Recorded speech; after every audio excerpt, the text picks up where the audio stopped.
So I'm Agustin Juarez, and this is my English project for global issues and English advanced. Yes.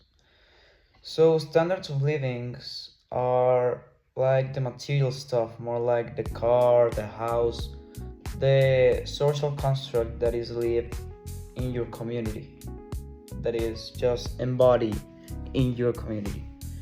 And quality of life is more like intangible thoughts or feelings.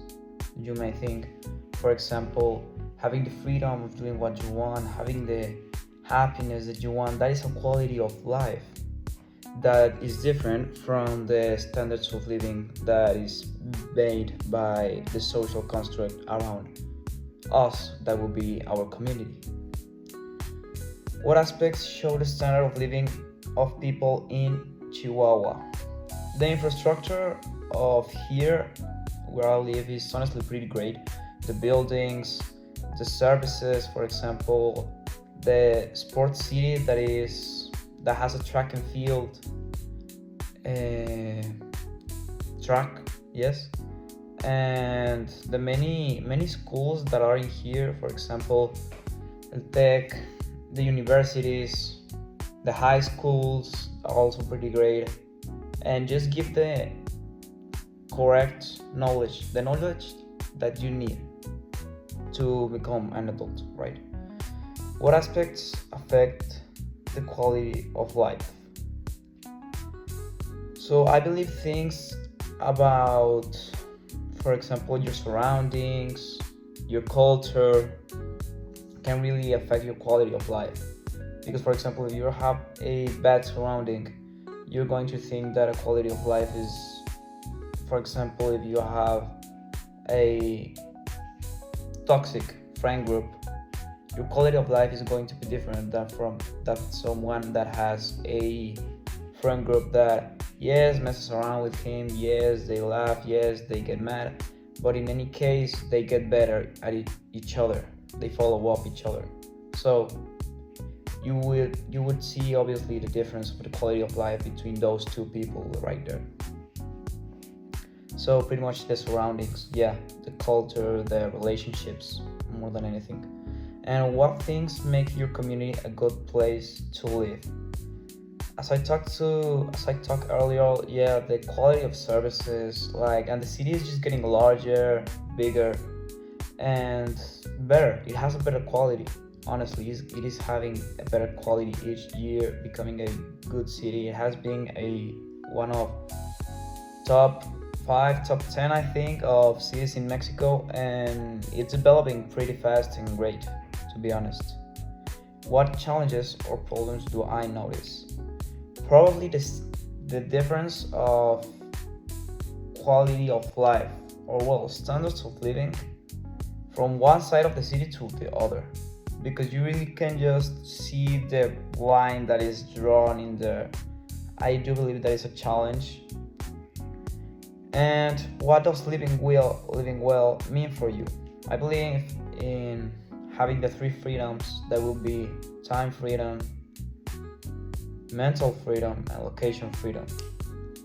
And pretty much with that, why mental? Because we're living in a modern age in which everything is trying to grab our attention.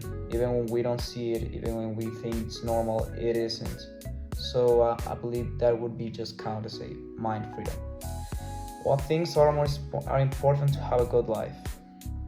I believe in being able to grow and do what you have potential in it. And happiness will come after, and money, and yes, and all of that. It's a byproduct.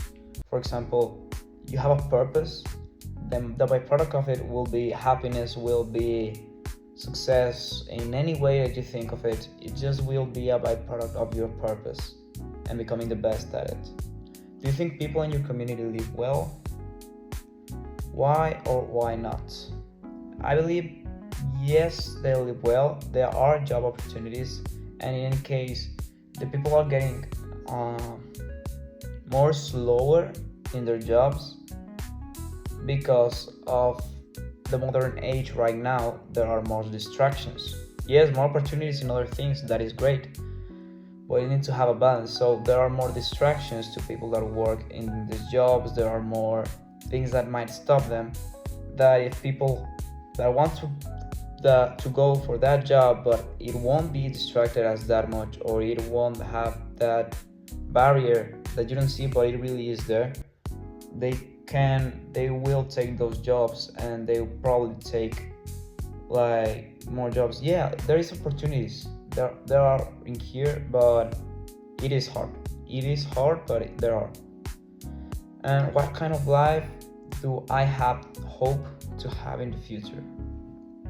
I believe one in which I can change environments if I wanted to. Having a good circle, honestly, around me, because a good circle, as I said, is going to dictate a lot of you. For example, if you have one friend, only one friend that supports you, that yes, trashes you and things like that, but he honestly supports you and he honestly will help you with anything and will talk to you about, I don't know, going for a run, to climb a mountain, going to do a marathon.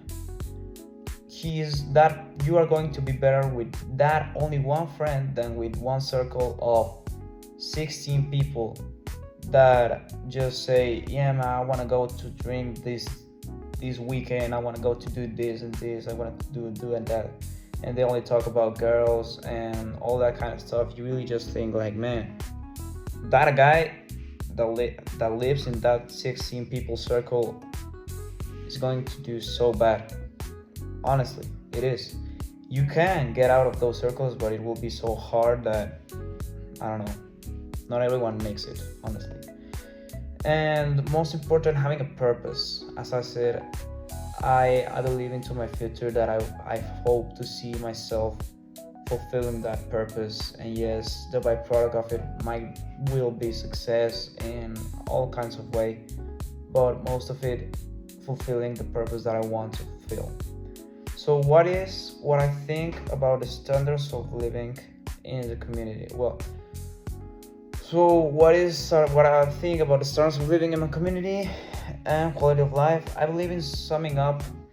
I think standards of living are standards, but are more important the quality of life that you want, and not trying to follow up the standards of living that have been put around you by a social construct about material things. For example, having to get married at 30 or at 25, having a house, because or you get a house is what you need, or having to get a car. If you don't want a car, you can just not have a car.